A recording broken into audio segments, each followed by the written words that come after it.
নেইমারকে ব্রাজিলের প্রাথমিক দলে ফেরানোর পর হতাশ হলেন আনচেলত্তি, কিন্তু নিজেকে প্রমাণ করতে সে সুযোগ পাচ্ছেন নেইমার।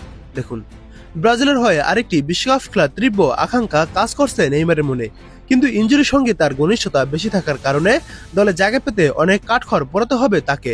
ফিটনেসে প্রমাণ করতে না পারলে বিশ্বকাপ খেলার স্বপ্নই থেকে যাবে তার। তবে কার্লো আনচেলত্তি ব্রাজিলের শীর্ষ গোলদাতাকে বিশ্বকাপ খেলতে সর্বোচ্চ চেষ্টা করেছেন। এ কারণে ব্রাজিলের প্রাথমিক স্কোয়াডে তাকে সুযোগ দিলেন। 2026 বিশ্বকাপের আগে সান্তোস ফরোয়ার্ডকে নতুন একটি সুযোগ দেওয়া হয়েছে, তবে আনচেলত্তি তাকে সরাসরি পর্যবেক্ষণ করবেন। এই কারণে সান্তোস ফরোয়ার্ড বেশ চাপের মুখে থাকবেন। এজন্য প্রীতি ম্যাচের আগে তাকে সামনে থেকে দেখতে চান ইতালিয়ান এই কোচ।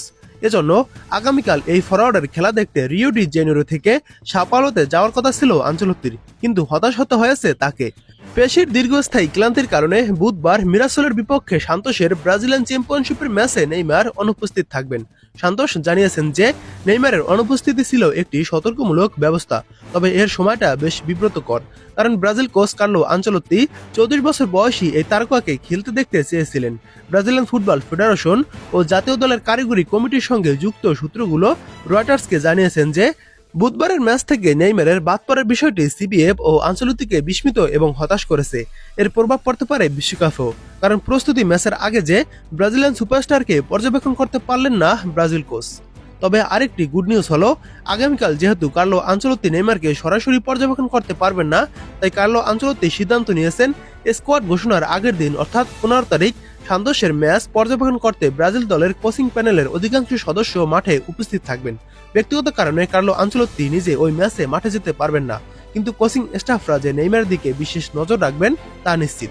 নেইমারের জন্য এটা হতে যাচ্ছে মেঘনার চাইতে বৃষ্টি পাওয়ার মতো ব্যাপার। ম্যাচটা হবে সান্তোসের ঘরের মাঠে এবং স্কোয়াড ঘোষণার মাত্র একদিন আগে নেইমার যদি নিজের শতভাগ মাঠে প্রদর্শন করতে পারেন, তাহলে পরের দিন নিশ্চিতভাবেই স্কোয়াডে থাকবেন ব্রাজিলিয়ান এই সুপারস্টার। মঞ্চ প্রস্তুত, এবার পালা নেইমারের নিজেকে আরেকবার প্রমাণ করার। আনচেলত্তি পরিষ্কার করে জানিয়ে দিয়েছেন তিনি কেবল সম্পূর্ণ ফিট ও ব্রাজিলের শারীরিক চাহিদার সঙ্গে সামঞ্জস্য রাখতে পারা খেলোয়াড়কে দলে রাখবেন। 26 ও 31 মার্চ ফ্রান্স ও ক্রোয়েশিয়ার বিপক্ষে ব্রাজিলের প্রীতি ম্যাচ, এজন্য 16 মার্চ স্কোয়াড ঘোষণা করবেন তিনি।